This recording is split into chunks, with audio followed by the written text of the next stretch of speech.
Bueno, ¿qué tal, gente? ¿Cómo están? Bueno, para mí es un honor empezar esta nueva etapa de este canal. Y para eso, bueno, vamos a tener ahora unos conversatorios, diría yo, es algo así, con personas que me parecen súper interesantes los temas que manejan.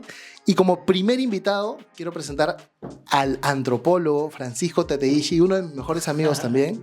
Y bueno, nada, Paco, ¿qué tal? ¿Cómo estás? Hola, Álvaro, bien. Gracias por invitarme. Espero que lo que diga te resulte interesante. Gracias, chévere. Chévere, Paco. Hazme un favor, ¿puedes tratar de hablar un poquito más cerca al micro para que te puedan escuchar? Sí, ¿ahora mejor? Sí, todo bien.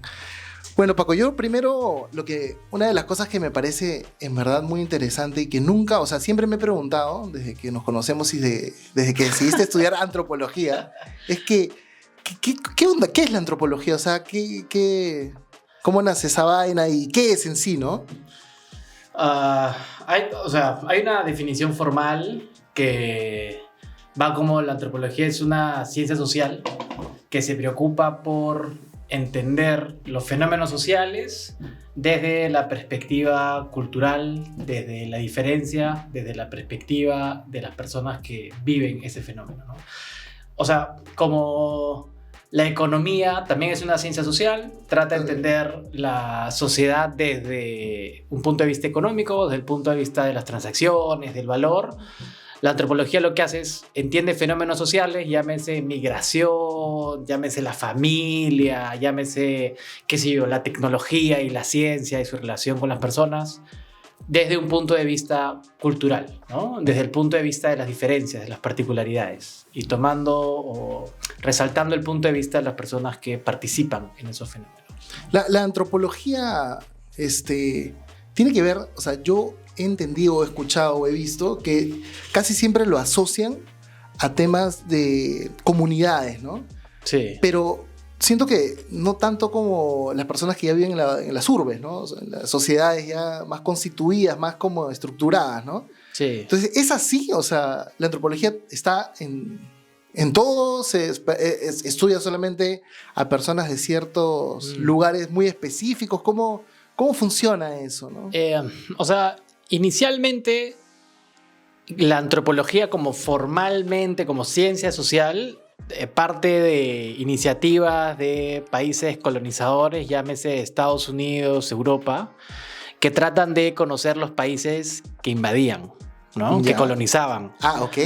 Entonces, hay esta frasecita muy conocida que es la antropología es la punta de lanza de todo el proyecto colonizador, ¿no? Entonces, éramos unas especies de exploradores que íbamos y registrábamos de forma sistemática lo que sucedía en un lugar para luego informar al ejército, por así decirlo, o a los gobiernos colonizadores para que colonicen mejor. Entonces, el oficio, digamos, del antropólogo de registrar, conocer, analizar, informar ha existido desde que pueblos quieren conquistar a otros. Entonces, de siempre hay como protoantropólogos. Pero entonces por eso siempre se ha ligado mucho a esto de lo no urbano, ¿no? A lo rural, a lo lejano, a lo extraño, ¿no? Porque siempre ha sido... Tratemos de conocer a esos que no conocemos, que viven muy lejos, ¿no? Pero claro, ya cuando se consolida, digamos, en el siglo XIX, siglo XX, la ciencia en sí, la disciplina, ya nos damos cuenta que con los mismos métodos que nosotros conocíamos a esas otras personas, esos otros lugares, claro, remotos, ¿no? Exóticos, podemos conocernos a nosotros también, que es básicamente decir, digamos, en las urbes, digamos, en contextos modernos, también hay cosas exóticas, claro, ¿no? Claro. No todo es lo que parece, ¿no? Entonces usamos los métodos para ver, digamos, esas cosas rurales ya a contextos más urbanos. Y desde hace ya bastante tiempo, ¿no? Todo el tema de antropología urbana es muy, muy fuerte, ¿no? Me has dicho, a raíz de lo que me estás diciendo, ahora, yo no sabía que de esa manera se promovió, pues, digamos, esta formación, esta carrera, ¿no? Pero ahora que me dices, me doy cuenta por qué los antropólogos, por ejemplo, son contratados por las mineras, hidroeléctricas, claro, todo lo que tiene que ver con impacto ambiental de ciertos lugares, ¿no? Sí, o sea, la antropología es más complejo que esto, pero se puede entender como una ciencia social que produce conocimiento para conocer mejor fenómenos sociales, ¿no? Así hablando muy general, pero digamos, ciencia que produce conocimiento. Y como los métodos son muy potentes, es decir, dan información muy útil y usualmente información que se escapa de barridos de registro de información cuantitativos o amplios, ¿no? Muy generales, la herramienta que nosotros tenemos se utiliza en un montón de sectores para justamente conocer esas particularidades, esas diferencias, esas percepciones, prácticas que se dan en un lugar, ¿no? Que digamos que cuesta conocer, ¿no? Que uno no puede conocer así nomás, ¿no? Entonces nuestro método se utiliza para las industrias de la minería, por ejemplo, todo lo que es extractivas. Claro. Se utiliza también para, claro, proyectos que van a tener impacto en zonas donde la gente, digamos, los que están dentro del proyecto no saben cómo van a responder esas otras personas. Claro. Digamos que es un nexo entre la comunidad, sí, digamos, sí, y un proyecto. Claro, en el marketing también se usa, por ejemplo, ¿no? Para conocer al consumidor. Ah, ok, ¿no? ok. A fondo, ¿no? Ok. Yo tengo varias dudas que he tenido y que he estado como viendo, ¿no? Antropológicamente, digamos que, no sé, pues, ha habido un cambio entre nosotros, por ejemplo, cuando yo era más chibolo, digamos, tenía ciertas conductas cuando no existía la posibilidad de tener un teléfono, donde no tenía, no sé, tenía otras formas de vivir, ¿no? Siento que eso, a raíz de las nuevas tendencias, de la tecnología, de las nuevas formas de consumo, antes yo tenía que ir, por ejemplo, un caso simple, ¿no? Para ir a comprar antes, la gente tenía esta idea de que tenía que tocar, ¿no? Tenía que ver, tenía que sentir. Claro. Pero ahora la gente compra online, ¿no? Ya no necesita eso, ¿no? Sí, ¿Qué es lo que ha cambiado? Digamos, ¿cómo todo esto, ¿no? Todo este cambio de... O sea, no soy especialista, digamos, en lo que es eso, ¿no? Marketing, consumidor, Hay una ciencia que creo que pertenece a la economía que es algo como ciencias del comportamiento, que une psicología, marketing y economía, ¿no? Y lo que hace es estudia la forma en cómo los consumidores van respondiendo a ciertos estímulos, ¿no? ¿Qué pasa si yo le coloco a una impulsadora, ¿no? ¿Qué pasa si yo coloco este color? ¿Qué pasa si yo coloco las letras más grandes? Entonces analizan de forma muy cerca cómo el consumidor va respondiendo a eso, ¿no? Con cámaras, con encuestas, con lo que sea. Sí. No soy especialista en eso, lo que yo sí te podría decir es que el tema de lo smart, por ejemplo, todo lo que es smart, todo lo que es, digamos, potenciado por un celular, ¿no? Y por, digamos, las capacidades o opciones que nos son un smart, conectarnos de esa forma tan rápida. Sí.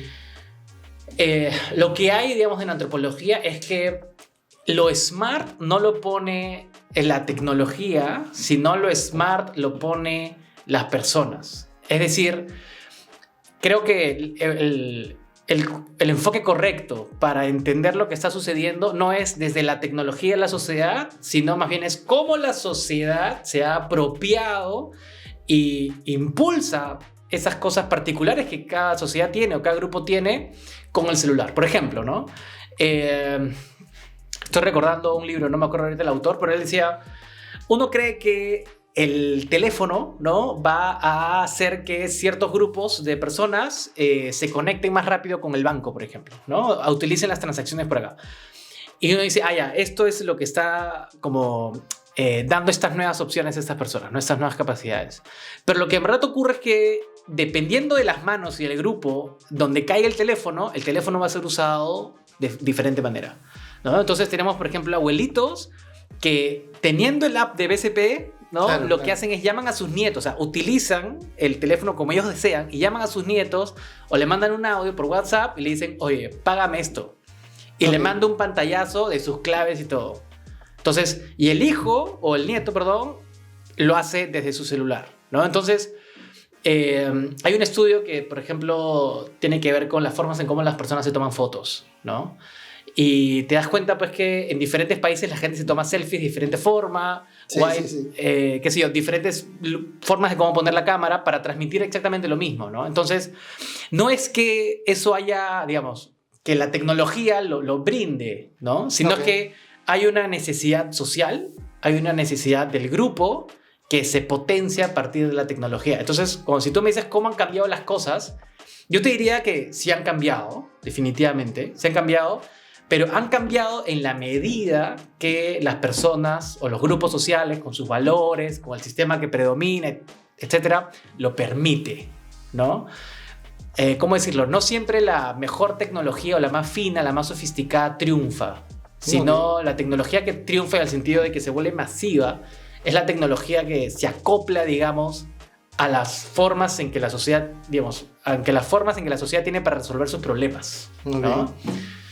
Quizás bueno, un ejemplo... De todas maneras, hay, sí. hay sociedades más como cerradas, ¿no? Hace poco vi, Sí, un, claro. vi un video que no sé qué país, Kentucky no la hizo. Claro. O sea, que es como que lo ha hecho en casi todo el mundo, pero vi un país Claro. que finalmente no Claro. le gustaba, no era Sí. parte de su cultura, Sí, simplemente lo por supuesto. rechazaron. Y quizás poco tiene que ver con el sabor del pollo. O sea,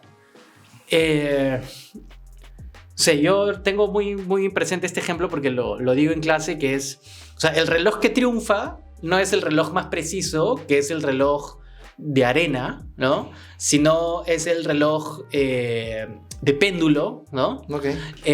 Porque es el que se ajustaba más a la época, que era la época industrial, el siglo XVIII. Entonces, el reloj de arena te medía cosas, ¿no? Como que ya, midamos esta conversación, ¿no? Me estoy copiando un video que he visto de un señor que se llama Christian Ferrer.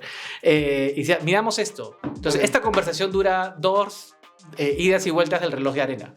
Pero si tú estás en una empresa, no quieres saber eso. Tú quieres saber el tiempo total, ¿no? Claro. Entonces necesitas medir todo. Entonces funciona más el reloj de péndulo. A lo que voy es que la especificidad o lo sofisticado de una tecnología, en este caso el reloj, para resolver la necesidad de conocer el tiempo, depende mucho de para qué necesitas saber el tiempo. Claro. Entonces, dependiendo de la necesidad de la sociedad y que la tecnología que más se acopla a ella, parece que va a ser masiva, ¿no? A triunfar, por así decirlo. Entonces, las cosas han cambiado, sí, las cosas han cambiado, pero ha cambiado como nosotros hemos querido que cambie, una cosa así. No es que llegue una tecnología y somos como esclavos del smartphone, ¿no? Esclavos del internet. Yo creo que más bien las sociedades tienen mucha agencia en eso. Tienen como digamos, la particularidad, la cultura, la singularidad siempre termina ganando, termina utilizando todo como una herramienta para cómo exponerse o potenciarse, ¿no? Sí. Bueno, hay una cosa que también escuché hace poco, que era, justo con lo que me dices, es que la sociedad, de esta sociedad moderna, esta sociedad, no sé, pues como la fuerte en el planeta, ¿no? Esta que hace empresa, industria, Claro. explota, etcétera. Hoy en día tiene esta idea de que la naturaleza, por ejemplo, le pertenece, ¿no? Es decir, el empresario o el ciudadano moderno, por decirlo de alguna manera, piensa que la naturaleza le pertenece a él, ¿no? Pero en las comunidades sienten que al revés, que nosotros... Que la naturaleza es lo importante y nosotros somos parte de la naturaleza, ¿no? O sea que hay una idea diferente de cómo sí. se van entendiendo, digamos, estas cosas, ¿no? Claro. Y por eso que en la sociedad nosotros ahora no tenemos esta sensibilidad a ciertas cosas, ¿no? Seguramente si hay una persona, no sé, pues de algún poblado donde ve que talan árboles y se va a la zona de Promar, donde está Soima, donde está toda la madera ahí, dirá como, oye, ¿qué está pasando, no? Sí. ¿De dónde está saliendo esto? Sí. ¿Tú crees que la gente... O sea, yo sé que tú no eres médico, no ves esto genético, pero tengo una pregunta que tengo una curiosidad. Si viene una persona que ha nacido en Holanda, de nacimiento... Porque se habla mucho de que nosotros somos, o sea, ya venimos con una estructura, ¿no? Claro. ¿Qué pasa si esa persona vive en una comunidad? ¿Es igual a los de la comunidad? ¿O siempre tiene algo que no pertenece al 100% a esa comunidad, ¿no? Es una pregunta difícil, ¿no? Todavía hay estudios que tienen que ver con eso. Pero definitivamente hay una carga genética, ¿no? Que entiendo que te va a predisponer para ciertas cosas, desde tener enfermedades hasta tener ciertas personalidades, ¿no? Pero lo que sí, digamos, la forma en cómo la cultura te va a formar es no desde el plano de las prácticas, sino te va a formar desde un plano mucho más profundo, que es el plano desde cómo tú estructuras tus pensamientos en tu cabeza a partir del lenguaje que te enseñan, a partir de la lengua que te enseñan, ¿no? Del idioma. Entonces, si tú tienes una persona que ha nacido, bueno, con padres X que han nacido en lugar A y luego esta persona es criada en lugar B, desde el día 1, entonces va a aprender el idioma de ese lugar B y va a estructurar su cabeza con ese idioma, con esas palabras, con esa forma, o sea, con la ventana que te da ese idioma de conocer el mundo, ¿no? Y te da una ventana, cuando digo ventana es casi una ventana literal, o sea, si pones una ventana acá, ves por ahí el mundo y no por acá, ¿no? O sea, también es que dejas de ver otras cosas, ¿no? Claro. Entonces, tienes ahí te va a dar una estructura que te vas a tener. Es loco porque, miren, tú solo puedes pensar con las palabras que tienes, ¿no? Okay. Entonces, mientras más idiomas sepas, más vas a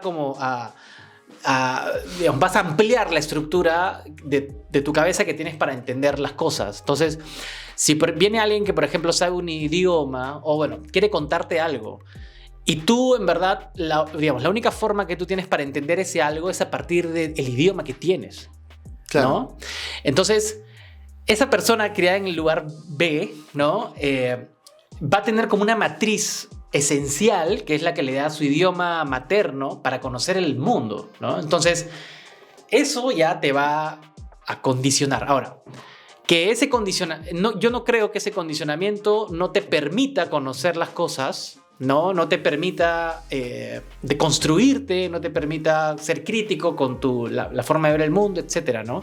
Pero sí te va a dar una primera entrada. Ahora, que eso vaya a condicionar la forma en cómo tú seas, no sé, ya, o sea, no creo que sea una camisa de fuerza, es a lo que voy, ¿no? Claro. Pero sí va a decir algo de ti, ¿no?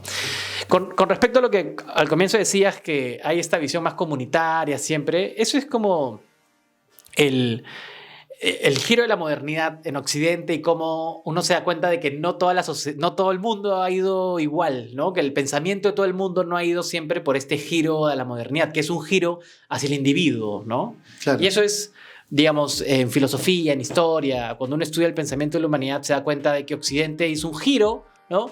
Después de la Edad Media, con el Renacimiento, hacia la persona, hacia el individuo, ¿no? La creación del individuo como ciudadano, como persona, que le dio identidad, le dio personalidad, le dio derechos.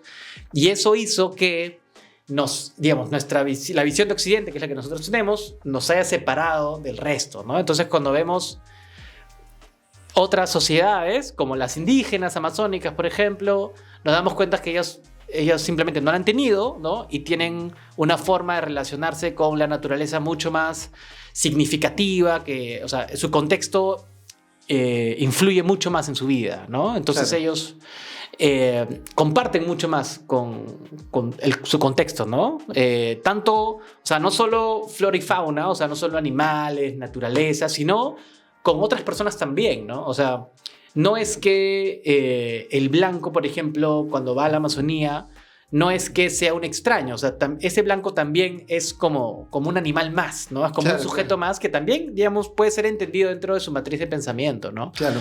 Entonces, sí.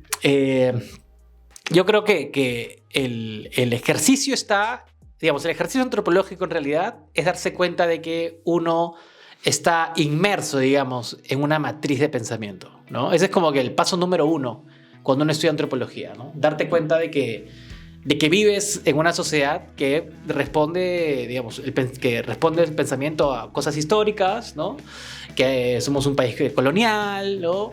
Que hablamos tal idioma, etc. Entonces, cuando tú te das cuenta de eso, te vas dando cuenta que todos somos muy parecidos, ¿no? De que no hay sociedad mejor que otra, sino sociedades que tienen historias particulares que han formado cabezas particulares, ¿no? Por ejemplo.